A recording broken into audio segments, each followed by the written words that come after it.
Good morning, જય શ્રી કૃષ્ણ અને જય માતાજી બધાને. આમ તો આપણે બુધવારના દિવસમાં અંકલેશ્વરમાં આવી ગયા છે. આજે થઈ ગયો છે શનિવાર, તો આજ સુધી તો આપણે કોઈ બ્લોગ ચાલુ નહોતો કર્યો, પણ આજે એમ થયું કે હવે થોડોક આપણે બ્લોગ ચાલુ કરીએ, કેમ કે અહીંયા તો કંઈ મારે રૂટીન કંપનીએ જવાનું ને આવવાનું, એટલે કંઈ કન્ટેન્ટ મળે નહીં કે આપણે શું બતાવીએ બ્લોગમાં. આજે આપણે મંદિર શનિવાર છે અને રોકડિયા હનુમાનના મંદિરે દર્શન કરવા જવાનું છે, તો વિચાર્યું કે આજે આપણે બ્લોગ ચાલુ કરી દઈએ અહીંયા. તો હજી હમણાં આપણે રોકડિયા હનુમાનના મંદિરે જઈએ, તો થોડોક ત્યાંના દર્શન કરાવીએ અને ત્યાં સુધી બન્યા રહ્યો અમારા બ્લોગમાં. આ છે મારા રૂમથી રોકડિયા જવા માટેનો રસ્તો. તો રસ્તો એકદમ મતલબ નેચરલ વ્યૂ વાળો છે. જો ચાલીને જઈએ ને તો વધારે મજા આવે, પણ ક્યારેક આપણી પાસે ટાઈમ હોય ને ક્યારેક ના હોય. એટલે ટાઈમ ના હોય એના કરતાં તો વધારે એવું હોય કે આપણું આળસમાં જતું હોય, એટલે મોસ્ટ ઓફ બાઇક લઈને જવાનું થતું હોય. એક બે વખત ચાલીને ગયા, રસ્તાનો નજારો મતલબ એકદમ ચાલીને ગયા હોય તો વધારે મજા આવે. મારા રૂમથી લગભગ 3.5 કિલોમીટર જેવું થાય.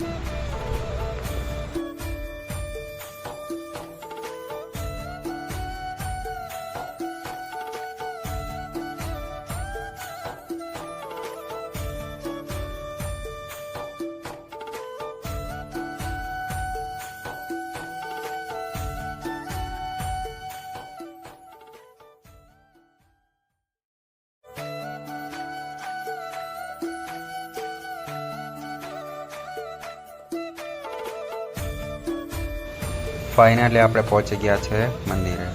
બાઇક પાર્ક કરી દીધી છે, હવે આપણે મંદિરના દર્શન કરી લઈએ.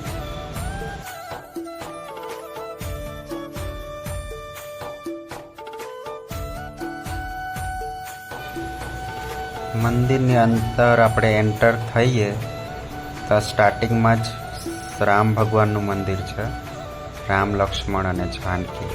તો પહેલાં એના દર્શન કરી લઈએ.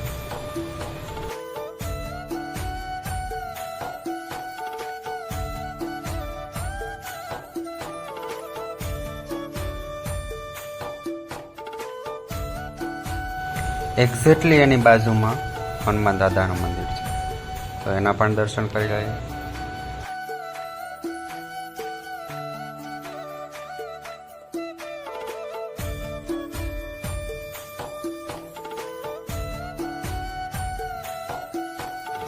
મંદિરની એક્ઝેક્ટ સામે નીકળતા શનિદેવનું મંદિર છે.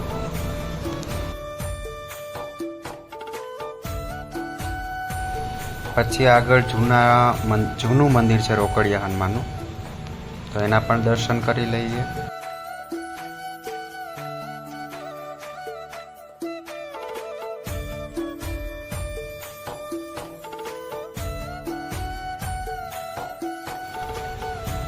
જૂના મંદિરની બાજુમાં એક્ઝેક્ટ મહાદેવનું મંદિર છે, તો મહાદેવના મંદિરના દર્શન પણ આપણે આજે સાથે સાથે કરી જ લઈએ. અહીંયા પોઠિયા ભગવાન અને કાચબાનું સ્વરૂપ છે, એના દર્શન કરીને પછી આપણે શિવલિંગના દર્શન કર્યા અને પછી એક ધૂનનો લાવો લીધો થોડીક વાર.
નવું મંદિર નહોતું બન્યું ને ત્યારનું આ મોડેલ પ્લાન છે કે બહારનો વ્યૂ કંઈક આ રીતે થશે.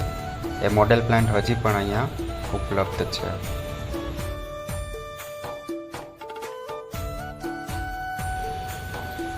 કહેવાતું ને કે રામ ભગવાનના વખતમાં તરતો પાણો હતો, એવો એક તરતો પાણો અહીંયા મંદિરે પણ છે, જે આજે પણ અહીં મોજૂદ છે.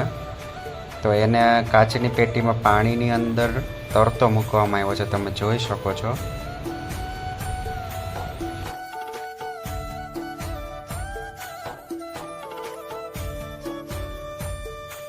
તો ફાઇનલી આપણે ભગવાનના દર્શન કરી લીધા છે. આ છે એકદમ બહારનો વ્યૂ, સરસ મજાનો.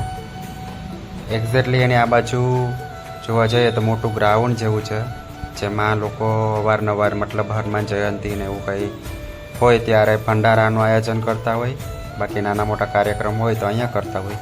પછી આ બાજુ થોડુંક આગળ છે, ત્યાં બેસવાની વ્યવસ્થા કરેલી છે. પરિક્રમાવાળા યાત્રાળુ અહીંથી નીકળતા હોય તો એને આરામ કરવા માટે અહીંયા આરામ કરીને નીકળે, યા તો પછી આપણે જેવા દર્શન કરવા ગયા હોય એ પણ આરામ કરી શકે.